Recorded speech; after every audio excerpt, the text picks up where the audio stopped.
muito bom dia. O NA1 está começando. Eu agradeço desde já a sua companhia. Nesta edição, a gente vai falar de mercado de trabalho. Tem vaga para operador de telemarketing. São 150 oportunidades. A gente explica como é essa função e como você pode conseguir uma dessas vagas. Ontem teve a primeira parte de provas do Enem, o Exame Nacional do Ensino Médio. A gente mostra como os estudantes avaliaram as provas aqui na região metropolitana e em Fernando de Noronha. Você vai ver também a falta de saneamento básico causou a internação de mais de 8 mil pernambucanos em hospitais no ano passado. Sem tratamento adequado da água e esgoto, é comum que fontes de água limpa fiquem contaminadas. Isso facilita a transmissão de doenças e proliferação também de mosquitos e outros bichos. A demanda por atendimento médico também aumenta. Tem equipe do NA1 em Igaraçu para cobrar um semáforo na BR-101. Quem atravessa a rodovia reclama dos riscos de ser atropelado. Para passar, moradores precisam contar com a boa vontade dos motoristas. Essas são imagens da última vez que estivemos por lá. E a partir de hoje, o NA1 faz uma cobertura especial sobre a COP30, a Conferência da ONU sobre Mudanças Climáticas. Você vai ver como tudo está sendo discutido e quais os desafios que o Nordeste enfrenta. Tem muito mais para você, é só ficar ligadinho aqui no seu NA1. QR Code na tela e você participa mandando a sua mensagem para a gente. Agora são 11 horas e 51 minutos. A falta de saneamento básico causou a internação de mais de 8 mil pernambucanos em hospitais no ano passado. Esse é um dado do Instituto Trata Brasil, que monitora indicadores dos maiores municípios brasileiros relacionados à falta de acesso à água potável e de tratamento adequado do esgoto. Outro dado do Instituto revela o quanto ainda estamos longe de uma situação digna para a maioria das pessoas. Bora olhar então aqui no telão junto comigo, apenas 29,5% tem acesso à coleta de esgoto, não chega nem à metade, né? E o investimento em saneamento básico está muito abaixo da média nacional, enquanto a média do Brasil é de R$ 126 por habitante por ano. Em Pernambuco, esse valor é de apenas R$ 36. Aí conviver com a água suja e com o mau cheiro na porta de casa é muito mais do que um incômodo. É um alerta de que existe um grave problema de saúde pública. Não tem como esquecer ou fingir que o problema não existe. O mau cheiro se espalha pela Rua do Matador, no bairro de Vila Rica, em Jaboatão dos Guararapes. Sem o saneamento adequado, o esgoto extravasa das fossas nas calçadas. Aqui vem de um depósito da família de Elissandra, que já tentou consertar. Esse é meu esposo, não bota uma mão aí não, para não pegar uma bactéria, arriscado. Se não fosse a areia para desviar o esgoto, a vizinha, de 80 anos, pisaria na sujeira ao sair e voltaria com a sujeira para dentro de casa. Ia sujar mesmo, ia dar uma coisa em mim, porque eu tenho um problema de coração, diabetes, pressão alta, tudo. Na rua Engenho Bulhões, no bairro do Ibura, no Recife, também tem esgoto espalhado, por onde muita gente passa e crianças brincam descalças. Que não tem outro canto para brincar, correndo risco. Pegar uma bactéria, uma infecção, qualquer coisa. De vez em quando as crianças, tem criança por aqui que está com os pés cheios de micróbios. Um lugar assim não dá dignidade para as pessoas viverem. O esgoto passa pela rua, espalha sujeira, isso em dia de sol, porque quando chove, aí fica tudo tomado. E aqui ainda está bem do lado de um espaço de convivência para as brincadeiras, quadra para esportes.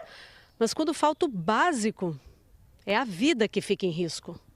Mais de 20 doenças estão relacionadas ao saneamento básico inadequado. A contaminação de esgoto a céu aberto, criança circulando por ali. Aí você vai ter contaminação de água, contaminação de alimentos. Isso tudo pode acarretar nessas doenças. Entre em contato, não lava as mãos. Então, esse ato de não lavar as mãos, isso pode disseminar bactérias dentro de casa. Não só bactérias, mas vírus também, que pode causar doenças intestinais. assim como também alguns parasitos, né? Então, essa relação que é responsável pelo adoecimento das pessoas que vivem nessa situação de precariedade. Demétrios Montenegro é médico infectologista e sanitarista. Destaca que o perigo maior é para idosos e para crianças. São as doenças intestinais, gastrointestinais, com diarreia. Então, imagine uma criança desnutrida apresentando um quadro de diarreia que na criança, principalmente as mais jovenzinhas, tem um componente de gravidade maior e que pode levar realmente a um desfecho desfavorável, como uma morte de uma criança na faixa etária mais nova. Então, isso é muito preocupante. Pesquisas traduzem o perigo em números. O Instituto Trata Brasil fez um levantamento. O grupo, formado por empresas com interesse nos avanços do saneamento básico, analisou dados do Ministério da Saúde. No ano passado, mais de 344 mil pessoas no país precisaram ser internadas para tratar doenças relacionadas ao saneamento inadequado. Quase metade teve doenças transmitidas por insetos, como a dengue. Em seguida, aparecem as doenças com transmissão feco-oral, partículas de fezes que vão à boca, como diarreia. Milhares de pessoas morreram, de acordo com o estudo.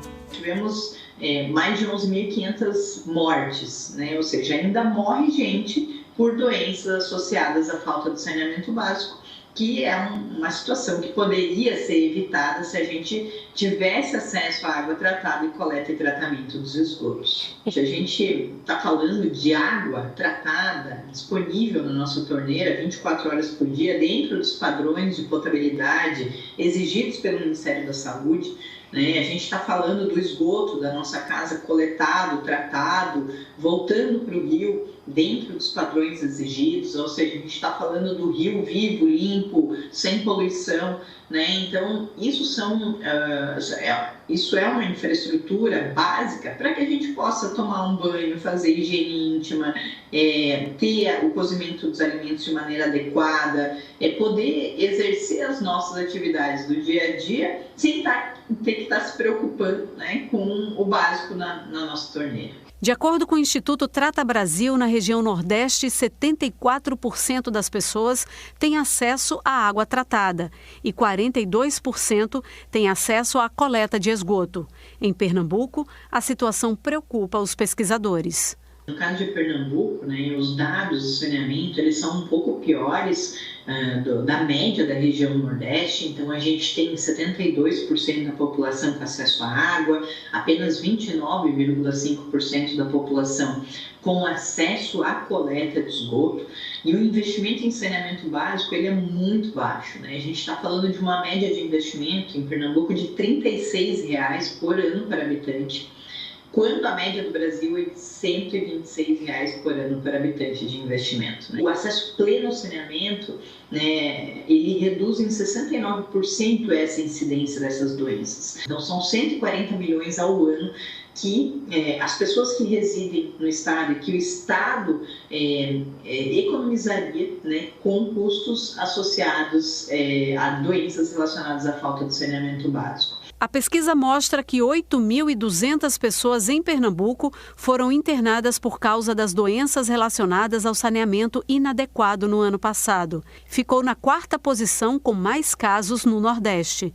Juntando todos os estados, a região ficou atrás apenas do Sudeste. Hoje o perfil de quem não tem acesso ao saneamento no Brasil são pessoas pretas, pardas, pessoas com um grau de escolaridade médio baixo, né, com ensino fundamental incompleto, pessoas onde a soma da renda da família não ultrapassa R$ 2.400, pessoas jovens de até 20 anos de idade.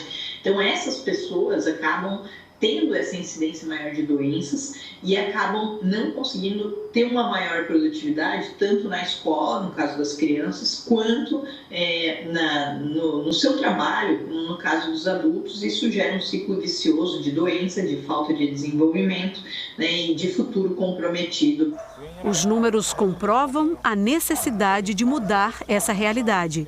É o que Pedro e tantas outras pessoas reivindicam. É um descaso a gente buscar uma providência dos órgãos competentes por conta do saneamento básico, doenças aqui, infestações de inseto e rato, barata, porque realmente a gente só quer que alguém que seja do órgão competente venha e solucione esse problema. A gente procurou a Compesa. A companhia disse que não opera a rede de esgoto nas ruas citadas na reportagem, mas informou que as áreas fazem parte do projeto de investimentos do programa Cidade Saneada, que prevê obras para o saneamento no local. Ainda de acordo com a Compesa, vários bairros do Recife e de Jaboatão foram contemplados com o programa. A Compesa disse também que a meta é atingir 90% da cobertura até 2037. A gente segue agora para o bairro de Cruz de Rebouças, em Igaraçu. Quem precisar atravessar a BR-101 Norte, em frente ali à UPA de Igaraçu, reclama da dificuldade e do perigo. Apesar de ter uma faixa de pedestre no local, os moradores dizem que os motoristas não respeitam e muitos seguem em alta velocidade. Quem precisa de atendimento na UPA, pessoas indo para casa, para o trabalho, todo mundo sofre e tem medo de atravessar. Desde maio do ano passado, a gente fala sobre esse problema ali na BR-101 e cobra uma resposta. Hoje, quem está por lá, em Cruz de Rebouças, é Diogo Franco, para mostrar essa dificuldade, como está o trânsito aí hoje, né, Diogo? Boa tarde para você. Oi, Maristela. Boa tarde para você, boa tarde a todos que estão com a gente no NE1. Pois é, dificuldade tremenda. A gente chegou aqui perto das 11h05 da manhã. Eu e Elias Henrique viemos aqui, né, nesse trecho da BR-101, que fica justamente em frente à UPA de Igaraçu. A movimentação aqui a toda hora é assim. São muitos veículos, muitos carros, muitos caminhões, muitas motocicletas. E aí, esse trecho aqui é onde tem a faixa de pedestre. Entretanto, acontece aquilo ali, ó, também. Pessoas atravessando fora da faixa de pedestre. É muito comum ver isso. E o risco que tem, porque muitos moradores que moram aqui na região, eles pedem algo que seja mais enérgico aqui, para que os carros possam diminuir a velocidade, para que as pessoas possam atravessar. Porque aqui é um bairro residencial, aqui tem supermercado, mais à frente tem faculdade, tem escola. Teve uma senhora que ela parou a gente aqui mais cedo, era mais 11h20 mais ou menos, e ela disse: meu filho, para atravessar aqui a qualquer hora é difícil, de manhã, de tarde e de noite. Até porque os carros passam aqui em alta velocidade. Aqui tem a faixa de pedestre, o certo seria fazer um sinal para poder passar. Mas isso aqui não acontece. Eu estou com Vanessa aqui. Vanessa é uma pessoa que está com um calendário. Vem aqui, Vanessa, por gentileza. Bom dia. Bom dia, boa tarde já. Já passou do meio-dia. A gente marcou de vir aqui, né, nesse mês de novembro. A gente está voltando hoje. Estava com o seu Domingos também aqui com você. Estava com outras pessoas. Houve uma reunião entre a Prefeitura, de acordo com uma nota, e também com o DENIT. Um pedido da Prefeitura também, né, de ter algo que ajude para a passagem do pedestre aqui. Você viu algum técnico do DENIT ou algum responsável da Prefeitura nesse trecho? Não vi não. Eu trabalho, né, aqui na unidade e é um sacrifício para atravessar todo santo dia. De manhã, tarde e noite, não tem horário. À noite até pior, por causa do farol, né? Muitas vezes a gente, para atravessar aqui, dá a mão, para só um lado, o outro quando vê o carro passa. Então a gente tem que ter muito cuidado, né? Perfeito. Deixa eu ver esse rapaz aqui. Amigo, boa tarde. Tudo bem com você? Tá tentando atravessar aqui também? Sim, com certeza. Você vai pegar o ônibus ali, é? Vou pegar o ônibus. Como é que você vai fazer aqui? Porque não tem semáforo, tem que contar com a educação dos motoristas.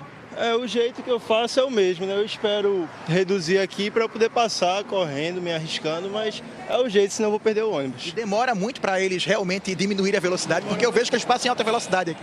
Bastante, demora bastante. Geralmente eles param quando são idosos, né? Que saem aqui da UPA. Mas... Como é o teu nome? Luiz. Tá bom, Luiz, muito obrigado.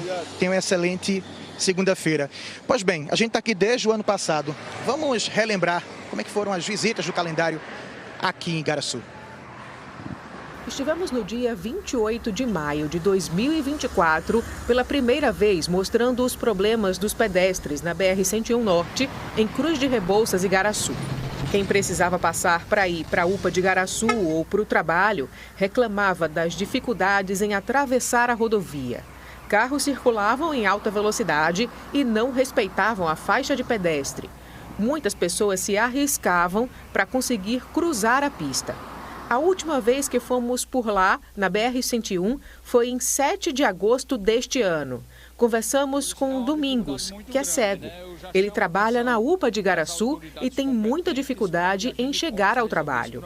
Eu trabalho aqui há 15 anos e eu dependo 100% de alguém para atravessar. Como estamos numa BR e o fluxo de pessoas pedestres são menores do que em outras vias, eu fico aqui, às vezes, meia hora para chegar no trabalho, dependendo de alguém. Na época, o DENIT, que é responsável pela sinalização e conservação da rodovia, informou que foram realizados estudos para implementar o semáforo neste trecho da BR-101 e que o projeto estava em análise, mas não deu um prazo para fazer o serviço. Já a Prefeitura de Igaraçu disse que a responsabilidade era do DENIT, mas que realizou reuniões com o Departamento Nacional para tentar negociar a instalação de um semáforo no local. Pois é, esse é um pedido antigo dos moradores. Muita gente vem aqui nessa unidade de saúde. O calendário está aqui, é a nossa 4ª vez aqui em Cruz de Rebouças, nesse trecho aqui da BR-101. E eles não deixam de clamar por um pedido aí de ajuda, de socorro, tanto para o DENIT quanto para a prefeitura aqui. Maristela, daqui a pouco você chama a gente, que a gente vai trazer, se o DENIT tiver respondido, a resposta deles. Volto contigo. Até já, Diogo. A seguir, você acompanha tudo sobre a COP30 em Belém, a conferência da ONU sobre mudanças climáticas. Você vai ver tudo o que está sendo discutido e quais os desafios que o Nordeste enfrenta agora e no futuro.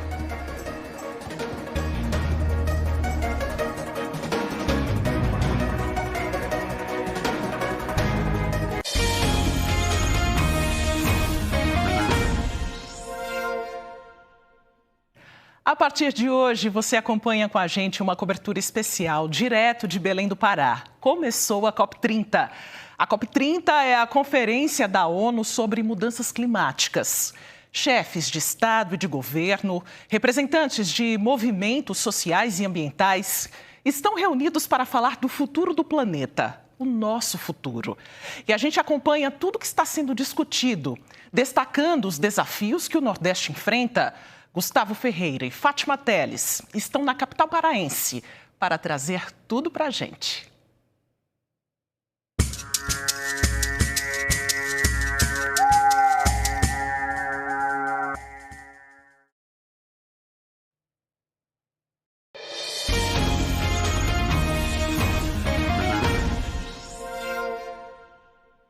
Estamos de volta e a gente viu mais cedo numa reportagem que a falta de saneamento básico influencia no aparecimento também das arboviroses. Em Jaboatão tem atendimento para fazer o teste rápido de dengue. É uma forma de você poder se cuidar corretamente. Daniele Fonseca tem as informações. Como funciona esse atendimento, hein, Daniele? Boa tarde. Oi, Maristela, boa tarde para você, boa tarde para todos. Olha, esse teste ele era oferecido nas UPAs e também nas unidades básicas de saúde, né? Nos postos de saúde de cada bairro, e agora passa a ser oferecido também nas 6 policlínicas aqui de Jaboatão dos Guararapes, de onde eu falo ao vivo. Uma dessas é nesta unidade, a José Carneiro Lins, que fica no bairro de Prazeres, e a gente vai conversar mais sobre esse assunto com a secretária de saúde do município, Zélia Pessoa. Então, secretária, o teste da dengue é recomendado para quem? Quem é que pode, que deve fazer? Boa tarde. Boa tarde a todos. O teste da dengue é um teste rápido, super simples, que em 15 minutos dá o diagnóstico. Então, ele deve ser feito por aquelas pessoas que estejam com sintomas há 5 dias, bem no início da doença, que é exatamente para dar o diagnóstico precoce e poder ser orientado da melhor forma possível. E quais são os principais sintomas, né, que a pessoa que possivelmente estiver com dengue vai apresentar? principalmente febre e pelo menos 2 dos outros sintomas, como dor de cabeça, dor atrás dos olhos, náusea, vômito, dor abdominal. Então, qualquer sintomatologia dessa associada à febre, é importante que a população venha até uma unidade próxima da casa ou agende nas policlínicas para que seja realizado o teste. No caso do teste ser nas policlínicas, precisa agendar. Nos demais, que eu disse no início do meu vivo aqui, nas UPAs, nas unidades básicas de saúde, aí não precisa. Não precisa, porque serão nas unidades básicas população já cadastrada na unidade, vinculada ao território, e nas UPAs é atendimento de emergência. Então, nas policlínicas, sim, agenda através do site Saúde Vigilante. A gente passa aqui daqui a pouco, está aparecendo aí na tela também para o telespectador. E olha, gente, a Secretaria de Saúde aqui de Jaboatão registrou em 2024 660 casos confirmados da doença.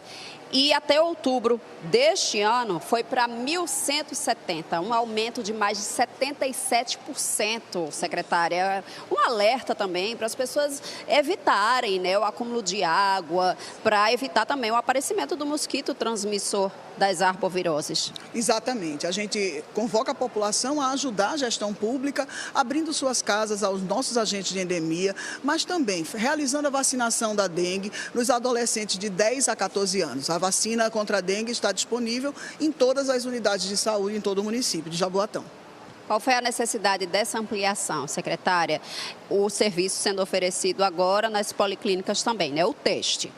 A gente percebia que a população que vinha até as policlínicas em busca de um atendimento especializado, muitas vezes tinha sintomatologia aguda para dengue e que era uma oportunidade a mais dessas pessoas realizarem o teste.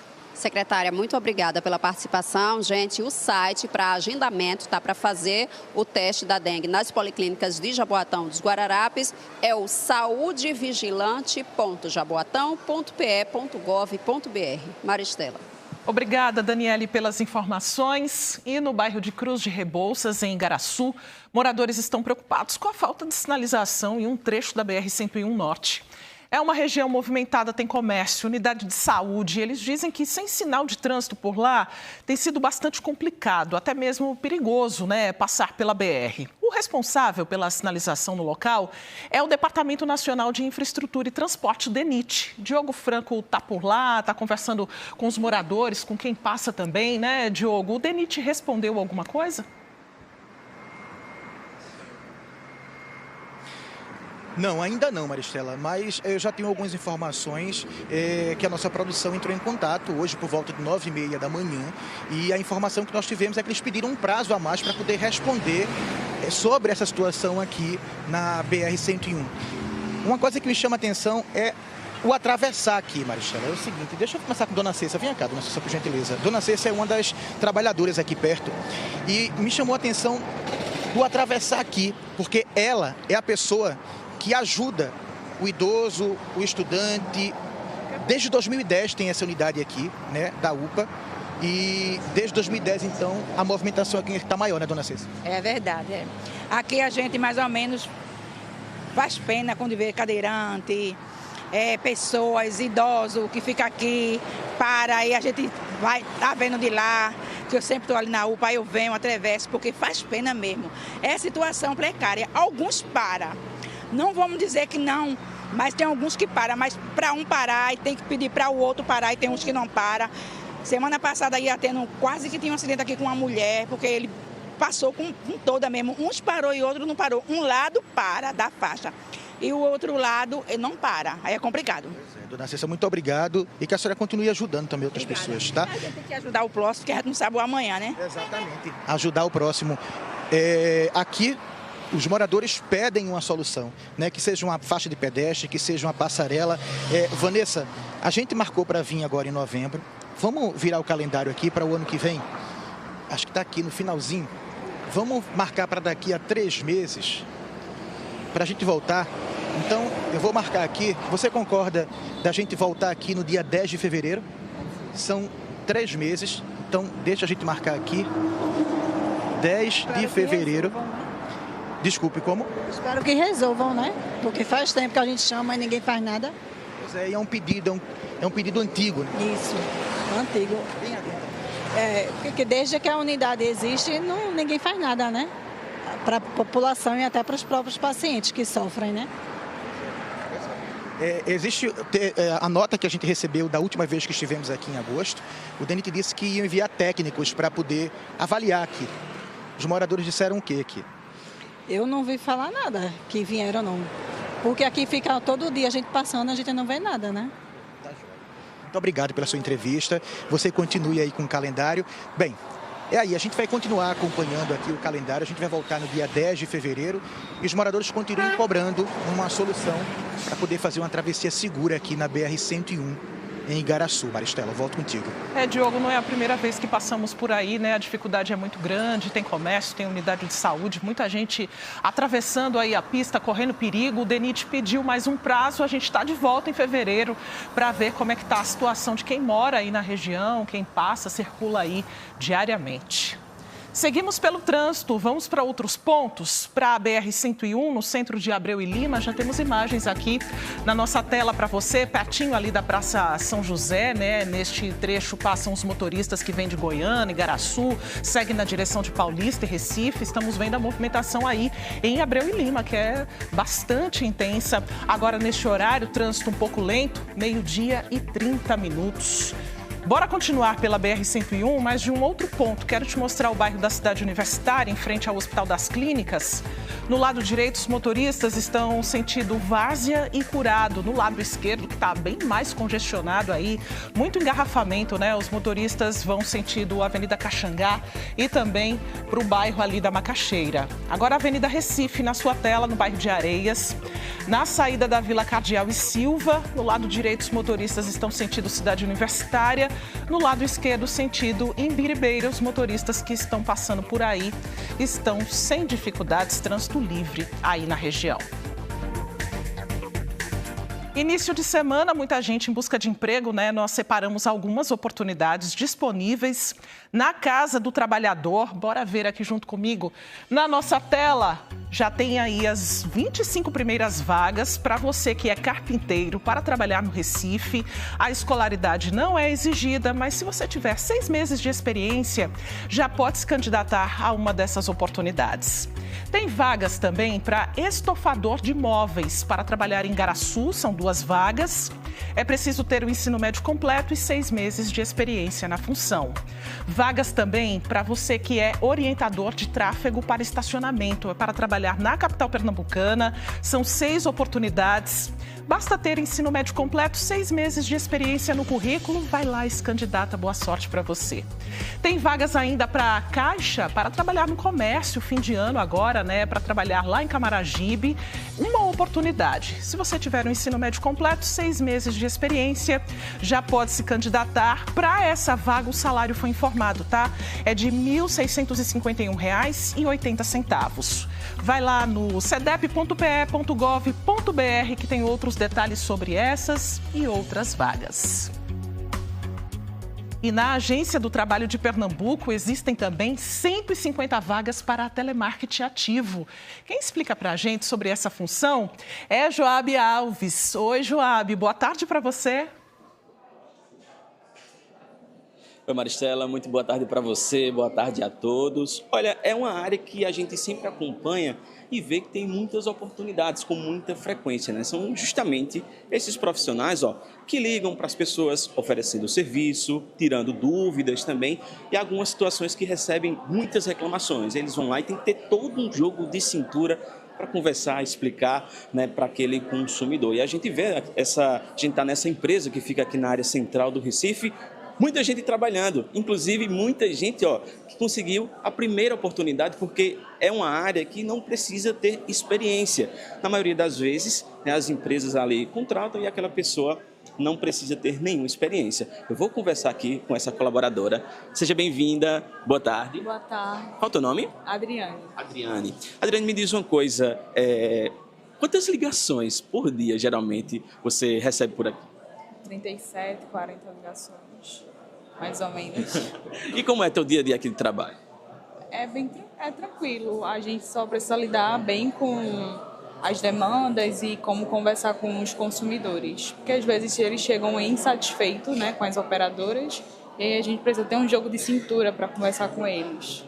É importante a gente saber também se foi teu primeiro trabalho aqui, como é que foi, como é que surgiu esse interesse de entrar na área. Eu estava em busca do meu primeiro emprego e eu vi o call center como uma oportunidade para que eu pudesse também fazer outras atividades, porque o horário aqui é bem flexível, então para quem deseja fazer faculdade, alguma outra função, consegue tranquilamente. O que ajudou em você aí como profissional, né? A gente teve uma oportunidade de conversar um pouquinho antes e você falou sobre essa questão de melhorar a comunicação, por exemplo. Isso, melhorar a minha comunicação, porque a gente está lidando com pessoas que estão insatisfeitas com algum tipo de serviço. Então, a gente aprende a lidar com pessoas difíceis e a melhorar a comunicação e a vida, né, como um todo. Qual a mensagem que você deixa para quem quer entrar na área? Podem vir, é uma oportunidade muito boa, principalmente para quem deseja fazer faculdade, alguma outra função, outro trabalho. Então, eu super recomendo. Obrigado aqui pela participação. Agora eu vou conversar com a Analice Amazonas, ela que é vice-presidente de sustentabilidade aqui dessa empresa. Seja muito bem-vinda. Ela falou um ponto muito interessante em relação à carga horária. São quantas horas de trabalho?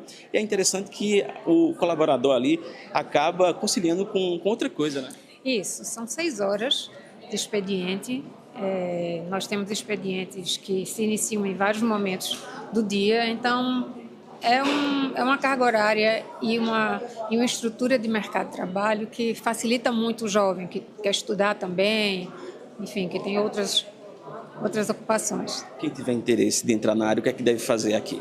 Olha, aí vai no nosso site, www.datametrica.com.br e vai seguindo a trilha para submeter currículo, etc. É uma empresa que tem mais de 5 mil colaboradores. Isso. Boa parte deles são primeiro emprego, por exemplo? Olha, cerca de 20% da nossa mão de obra hoje é primeiro emprego. São 20% a 19%, na verdade. Ou seja, não precisa de experiência, coloca o currículo? Não precisa de experiência.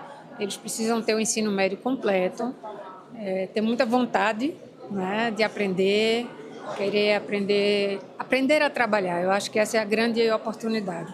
Mas dentro da empresa ele vai receber uma formação específica para atividade de teleatendimento. Então, obrigado aqui pela participação. É isso, viu, Maristela? Passamos aqui o serviço, horário do almoço agora, 12 horas e 37 minutos, e muita gente aqui seguindo no trabalho, né? O pessoal aqui trabalha com telemarketing. É com você no estúdio. É uma boa oportunidade aí no mercado de trabalho, né, Joab? Seguimos por aqui, hora de pegar as dicas do G1 Pernambuco. O Bruno Marinho já está por aqui, boa tarde. Segunda-feira, aquele nosso encontro, aquele roteiro, né, cheio de serviços gratuitos na região metropolitana para ajudar todo mundo, né, Bruno?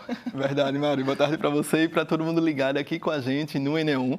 Pega a Dica já está no ar, está esperando sua visita, seu acesso, viu? Então o QR Code está aí na tela, é só você abrir a câmera do seu celular e apontar para ele, aí vai aparecer um link e depois é só acessar. E Maria, é tão bom estudar de graça, se capacitar, que as 3 dicas de hoje são sobre qualificações, combinado? Coisa boa. Bora então, Bora lá ver, contar já tô curiosa. Todo mundo. A primeira dica é para quem quer se especializar na área de empreendedorismo. É que a Escola do Empreendedor do Recife abriu 400 vagas em vários cursos e oficinas, tudo de graça. Você pode aprender sobre estratégias de marketing digital, inteligência artificial, acesso a linhas de crédito e muito mais.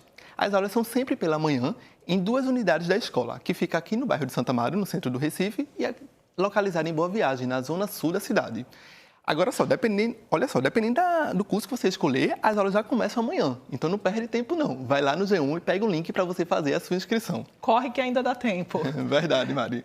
A próxima dica é para você que quer organizar suas contas pessoais, né? Que quer aprender a gerenciar seu dinheiro de forma mais estratégica. Foi pensando nisso que a ALEP, que é a Assembleia Legislativa de Pernambuco, está oferecendo o curso Finanças Pessoais e Inteligência Financeira, que vai ter aula amanhã e na quinta-feira, sempre no mesmo horário. Começa às 8h30 da manhã e vai até 12h30. Nesse endereço aqui, ó, na Rua da Aurora, no Santa Amaro, mas a entrada é pela Rua João Lira. Mas não é só chegar não, viu, pessoal? Tem que se inscrever na internet e o link para você fazer sua inscrição está lá no G1. Mari, a dica saideira de hoje é uma homenagem à equipe do ENE1, que adora um cafezinho maroto, né?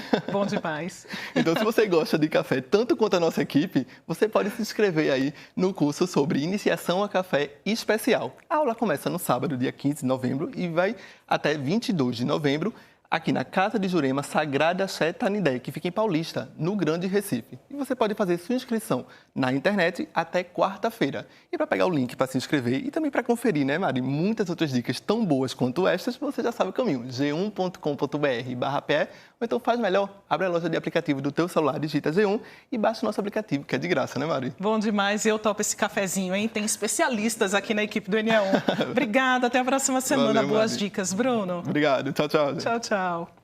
E cerca de 270 mil pessoas fizeram as provas do primeiro dia do Exame Nacional do Ensino Médio, Enem, aqui em Pernambuco. Os estudantes responderam 90 questões de linguagens e ciências humanas, além da redação. Um dos locais de prova foi a Escola de Referência em Ensino Médio Arquipélago Fernando de Noronha, que é a única escola estadual da ilha. No local, 63 inscritos realizaram o exame. Desse total, 37 são alunos da instituição de ensino. Sem trânsito e num lugar onde tudo fica perto, os candidatos não enfrentaram problemas para chegar. Por causa do fuso horário da ilha, o portão fechou às 14h, 1h pelo horário de Brasília. E no Recife, os locais de prova do Enem estavam lotados. A chegada dos estudantes foi carregada de ansiedade, mas também de muito apoio dos familiares e dos professores. Flávia foi a primeira a chegar ao local onde fez a prova. Veio do bairro do Prado até a Madalena e às 10 horas da manhã já estava esperando o portão abrir. Eu fiquei com medo de encontrar muita gente e não conseguir entrar. E é a minha primeira vez, aí eu peguei e vim o mais cedo que eu pude, né?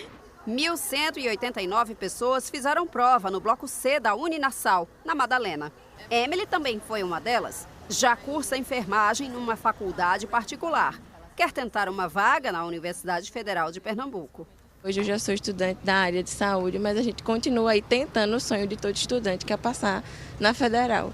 Ana veio acompanhar a filha, Isadora, que pretende cursar gastronomia. A mãe queria transmitir confiança à garota. É o apoio moral que a família deve dar, ou deve, nesse momento, pelo menos, dar um suporte emocional para os filhos, né? Como estudante, a pessoa fica muito nervosa. Tanto se fosse treineiro também, quanto para valer mesmo. Então, eu acho que é muito importante eles estarem aqui. Professores que acompanharam os feras durante o ano todo vieram dar aquela força. Quando eles chegam aqui meio nervosos, agoniados, é o momento que a gente acalma os alunos, conversa com eles, dá aquela palavrinha, aquele conforto para que eles possam entrar mais tranquilos para a prova. Momentos antes, uma oração para tranquilizar. O Exame Nacional do Ensino Médio, Enem, é a principal porta de entrada para o ensino superior público no Brasil. De acordo com dados divulgados pelo Ministério da Educação, foram esperados mais de 4.811.338 inscritos nos locais de prova. Ao meio-dia, os portões foram abertos. Um dos momentos mais esperados para quem aguardou o ano todo. Em Pernambuco, foram 272.299 pessoas inscritas no Enem. Os estudantes responderam 90 questões divididas entre ciências humanas e linguagens, além da redação. Tiveram 5 horas e meia para fazer tudo isso. Aos 49 anos e mãe de 8 filhos, Dona Eliane veio fazer o Exame Nacional do Ensino Médio. Estava muito confiante. Tem o sonho de estudar direito. Eu pretendo fazer direito, a área criminal, avançar, proteger as mulheres, né? A cada dia mais, que a violência contra a mulher está aí e a gente, mulher, temos que se dedicar, fazer o Enem, nunca dizer que a gente não pode.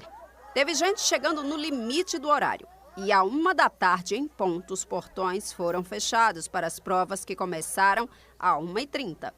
Cauã chegou a tempo, mas entrou no bloco errado. Aí já era tarde demais para chegar no horário certo, no prédio correto. Contou que veio de Pau Amarelo, em Paulista, e teve alguns contratempos. Eu estava no engarrafamento, no trânsito do carro, estava muito tempo lá. Aí eu cheguei faltando 3 minutos, fui comprar caneta, esperei o Pix, que eu estava sem dinheiro, porque eu peguei caneta azul, tem que ser preta. Aí eu peguei a caneta, faltando uns 20 segundos eu entrei lá, só que claro, é o bloco C. Eu tenho que vir para o bloco A. Às 3 horas da tarde já era permitido deixar os prédios onde as provas foram aplicadas, desde que fosse sem os cadernos. O Enem foi até às 7 horas da noite. Foi uma experiência boa, querendo ou não, a pessoa chega meio tensa para fazer a prova, mas querendo ou não, é muito parecido com os simulados que as escolas públicas fazem. E que vem o próximo domingo, né? Olha, Pernambuco registrou nos primeiros 9 meses deste ano mais de 280 ocorrências de maus tratos a animais, que incluem também abandono. Essa prática é crime e pode ser punida com prisão e pagamento de multa. Essa é Cacau. Foi resgatada em situação de maus tratos. No vídeo ela parece magra e acorrentada, mas hoje a história é outra. Cacau está forte, saudável e cheia de carinho para dar. No abrigo Mundo do Marley tem de tudo um pouco. Os caramelos simpáticos, os filhotes cheios de energia, os mais velhos que ainda esperam um lar. E também aqueles que chegaram machucados, com patas amputadas ou até que perderam a visão. O abrigo está lotado. São 160 animais atualmente aqui. Dona Rosa se desdobra como pode, cuidando de cada um deles. São todos vítimas de abandono, né? Quando não é os maus tratos, são o abandono. Tem deles que vem muito machucado, né? A gente leva para o veterinário e quando tem condições já voltam para cá para ficar em tratamento, para depois a gente disponibilizar para uma possível adoção. O pessoal deixa na porta do abrigo, jogam na porta do abrigo, muitas vezes até amarrado, acorrentado já lá, para quando a gente se depara com a situação e a gente não tem o que fazer, a não ser ajudar o animal, né? Porque mesmo que a demanda da gente seja grande, mas a gente tem que socorrer aquela vida, a gente não pode deixar passar. Com esse cenário, Ana explicou que chegam muito mais pedidos de resgate do que ofertas de ajuda, o que dificulta o trabalho e aumenta ainda mais o desafio por aqui. As pessoas acham que vai ter uma ONG que vai resolver esse problema, só que ninguém entende a difícil realidade que é desse portão para dentro, né? Então, é um abrigo que só sobrevive 100% de doações, né? Então, isso também já dificulta muito, né? Porque as doações são hoje, não é amanhã. As demandas, elas são diárias, são funcionário, alimentação, medicação, cuidados veterinários, tudo isso de forma particular. E a gente vê que o índice de abandono vem aumentando porque qualquer dificuldade que a sociedade também encontre com esses animais também está sendo motivo também para querer se desfazer desses animais. Então, muitas vezes, vem parar na porta dos abrigos. Até chegar no ponto final, que seria encontrar novas famílias para esses animais, existe um longo caminho, que esse caminho não é enxergado pela maioria das pessoas, né? Então, o resgate, ele vem, a gente cura o corpo desse animal, mas também tem o psicológico deles, que eles também vêm com vários traumas, né, de todo o sofrimento que eles passaram, até chegar os eventos de adoção, onde a gente possa encontrar, de fato, uma família que assuma a responsabilidade dessa vida para construir um novo caminho para eles. De acordo com dados da Gerência Geral de Análise Criminal e Estatísticas da Secretaria de Defesa Social, SDS, Pernambuco registrou 283 boletins de ocorrência de crueldade contra animais nos 9 primeiros meses desse ano. Um número próximo aos 289 casos do mesmo período do ano passado. Em todo o ano de 2024, foram contabilizadas 400 denúncias desse tipo no estado. E abandono, agressão, negligência e envenenamento estão entre os tipos mais comuns de maus tratos contra animais. Maltratar animal é crime. A lei prevê até 5 anos de prisão e multa. Abandono é amplo. Você abandona o animal de diversas formas. Sai e deixa esse animal em casa, sem nenhum cuidado, sem nenhuma alimentação. Viaja, achando que aquela alimentação que você deixou é suficiente. O maus tratos também é quando você não cuida desse animal. Não leva ele ao veterinário para ele fazer uma vermifugação, exame de sangue, exame de urina, exame cardíaco também no animal, o acompanhamento clínico desse animal. É importante, não é só você ter o animal, é você cuidar, porque senão você entra nos maus tratos. Além de você sofrer a penalidade, o juiz tira esse animal da sua posse, coloca como fiel depositário, você perde automaticamente o direito de tutela desse animal, além da multa e a prisão. A Polícia Civil de Pernambuco, por meio da Delegacia de Polícia do Meio Ambiente, o DEPOMA, é responsável por investigar casos de maus-trato a animais. As denúncias podem ser feitas diretamente na delegacia, que fica na rua Itaenga, número 65, em Tegipior, no Recife. A curatela é uma medida judicial que nomeia alguém para administrar a rotina e os bens de uma pessoa maior de 18 anos, que não consegue expressar vontades ou gerir os próprios interesses. Muitas vezes, a curatela é aplicada em casos de pessoas idosas que estejam com limitações. Mas como conseguir ter esse direito de proteger o idoso, hein? Daniele Fonseca está com um especialista nesse assunto. Tira essa dúvida para a gente, por favor, Daniele. Maristela, a gente convidou para essa entrevista o Dr. Paulo Bacelar, ele é advogado e vice-presidente da Comissão de Direito da Pessoa Idosa da OAB Pernambuco. Então, doutor, a curatela, a pessoa que é determinada ali pelo juiz, né, o curador, ela vai administrar não só os bens, mas também a remuneração, quer seja a aposentadoria, né, que a pessoa recebe. O que é que precisa ter de documento e para onde se dirigir para dar entrada nesse processo? Boa tarde. Boa tarde, Daniele. Boa tarde, Maristela e os demais telespectadores. O curador, na verdade, é a pessoa que vai ser determinada pelo juiz para determinar o quê? Ele vai ser o representante legal para a prática dos exercícios da vida legal, cotidiana do indivíduo. Então, é ele quem vai ser o representante para gerir contas, assinar contratos, participar de assinar uma procuração, gerir bens. Então, na verdade, todas essas atribuições seriam determinadas para que o curador fosse responsável, certo? Então, na verdade, o que necessita seria encaminhado para qualquer uma das varas de família ou sucessão, com os documentos pessoais da pessoa a ser interditada ou curatelada, tá certo? A ação deve ser proposta e ajuizada aonde o curatelado reside ou tem domicílio, tá certo? Existe até a hipótese até onde ele está hospitalizado, por exemplo. Então, seria uma possibilidade. Então, existem diversas pessoas que o Código Civil elenca, inclusive esposa, filho, neto, que podem ser pessoas que podem solicitar tal benefício, tá? E representar justamente a pessoa idosa nessa situação de incapacidade para gerir esses dados da vida cotidiana e corriqueira. Precisa de advogado para isso, doutor? Ou Defensoria Pública também atende a essa demanda? Sim, é uma demanda judicial, tá certo? Que pode ser feita pela Defensoria Pública e, na verdade, o que precisa é juntar esses documentos necessários, principalmente o laudo médico que atesta a incapacidade, para que o juiz possa avaliar quem foi apresentado e solicitado como curador, para depois ele até prestar conta e fazer todos os requisitos necessários para a boa e representação da pessoa idosa. Uma vez escolhido o curador, ele vai ficar em definitivo enquanto vida aquela pessoa tiver? Na verdade, não existe um tempo pré-determinado. Agora, o que existe é uma avaliação justamente durante o tempo dessa curatela, se ele vai estar exercendo da forma mais adequada e justa para com a pessoa idosa. Então, se ele, por exemplo, vir a cometer algum desvio, algo que seja contrário à pessoa curatelada, ele pode ser comunicado e destituído. Qualquer comunicação ao juízo, o juízo vai investigar e automaticamente pode haver a destituição desse curador.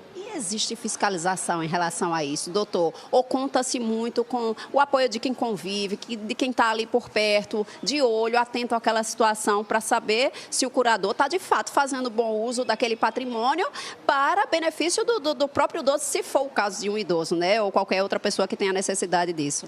Na verdade, todos da sociedade têm esse dever de fiscalizar, de averiguar. O Ministério Público participa do processo, então, na verdade, ele é também um órgão fiscalizador.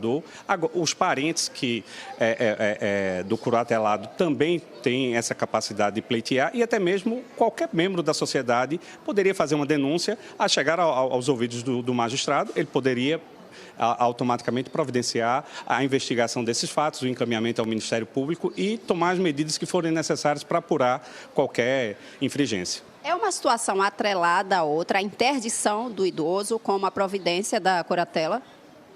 Não, propriamente não há uma ligação direta a interdição seria um procedimento próprio, tá? E também chamado de curatela, né? Ou interdição ou curatela. Esse seria justamente a medida a ser pleiteada. E o curador, ele é necessariamente o procurador daquela pessoa? Não necessariamente, porque procurador, o que é que acontece? O procurador exige a vontade da pessoa em exercer esse ato e logo determinar poderes para uma pessoa. Logo, ele não poderia ser do curador, porque o curador tem a incapacidade justamente para representar esses atos da vida civil. Muito obrigada pelas informações. A gente volta contigo, Maristela. Agradeço a participação do Dr. Paulo e a sua também, Daniele, com essas informações. A gente segue agora com informações de Fernando de Noronha, que o Corpo de Bombeiros da ilha está alertando banhistas sobre os cuidados ao se aproximar de tubarões. É que nessa época do ano é mais comum ver esses animais marinhos na costa, pertinho ali da areia. Quem conta pra gente sobre esse trabalho importante para evitar incidentes é Camila Torres. Oi, Camila, boa tarde para você. Oi, Maristela, boa tarde. Que prazer falar daqui de Fernando de Noronha com todo mundo que está ligado aqui no NE1. Estou na Praia do Meio, tá, pessoal? Aqui atrás, ó, vocês já conseguem ver algumas ilhas secundárias, algumas embarcações que já estão ali, ó, bem perto do Porto de Santo Antônio. E é daqui que eu trago o recado do Corpo de Bombeiros. Vou conversar com o Renan Sobral. Pode chegar, Renan, por favor. Ele que é guarda-vidas do Corpo de Bombeiros. Fala pra gente, por que é tão importante nessa época do ano ficar atento aí à proximidade com os tubarões e principalmente o que não fazer, né? Boa tarde. Boa tarde, Camila. Boa tarde, ouvintes. Nossa principal recomendação, né, contra a presença de animais marinhos é o horário de banho, né? O horário do começo da manhã e o entardecer são horários que eles estão se alimentando, então a probabilidade maior de você ter esse encontro. E se tiver esse encontro, não tem essa interação com o animal, né? A gente não recomenda nenhum tipo de interação com a alimentação e nem que ofereça alimentos, como está tendo uma prática já ultimamente, né? E algumas pessoas querem encontrar com os tubarões e aí na tentativa de fazer com que eles apareçam durante o passeio, infelizmente existe essa prática de lançar alimentos, o que não é recomendado, né? Exatamente. Qualquer animal silvestre, né? A gente não deve atrapalhar a alimentação dele, né? E o tubarão, principalmente, aqui na ilha que tem uma população bem grande, né? Embora as espécies são um pouco diferentes, a predominância de Recife, né? Mas assim é o tubarão um animal perigoso, né? E é bom a gente destacar essa diferença, né? A gente está no meio do oceano, gente. A gente está numa ilha oceânica, né? Esse daqui é o lugar dos animais marinhos, é o lugar dos tubarões, é para eles estarem por aqui. Então é preciso que as pessoas que tenham o comportamento adequado para conviver com os animais marinhos no espaço deles, porque é a gente que está chegando aqui, não é isso, Renan? Exatamente, né? É o lugar deles, né? Então a gente tem que causar um mínimo de impacto, né, na sua presença, né? Deixa eu aproveitar para falar com vocês que hoje entrou um swell aqui na ilha, tá? O swell é esse vento mais forte, por isso que a gente está vendo, ó, o mar mais agitado. De manhã até alguns passeios de barco foram cancelados. E esse swell, ele chega do nada assim, Renan? Então, né, o swell, são ondulações mais fortes, com energia, né, que são oriundos do alto mar, quando é algum evento adverso, uma tempestade, né? Formam essas ondulações maiores e elas caminham longas distâncias, né, e quando chegam na costa causa essa ondulação um pouco maior e mais forte, né, muito perigoso. Hoje não tem previsão de chuva aqui para Fernando de Noronha, mas com o mar desse jeito precisa tomar cuidado, né? Com certeza, né? É importante, né, alertar o banhista, né, que normalmente o turista está muito presente aqui, que assim que chega em uma praia, procure guarda-vida, né, para saber as recomendações do local, a presença de corrente, as bandeiras de sinalização, né, respeitar a advertência do guarda-vida, né? Então, tudo isso ajuda o nosso serviço e traz a segurança para eles. Renan, muito obrigada pelas orientações, inclusive uma praia aqui do lado, que é a Praia da Conceição. A gente passou por lá antes de vir para cá e a gente viu várias bandeiras já indicando que hoje o mar está muito agitado e lá naquele ponto não era recomendado o banho. Então é preciso ficar atento às recomendações para aproveitar, Maristela, ó, o que Noronha tem de melhor. Importante demais seguir as orientações. Nem queria me despedir de você, Camila Torres, só para ficar apreciando esse cenário belíssimo, né? Mas eu tenho que ir. Mas o NE1 volta amanhã e, claro, você pode rever e compartilhar as reportagens a qualquer hora no Globoplay. Uma ótima tarde para você. Bom almoço. Fique agora com o Globo Esporte.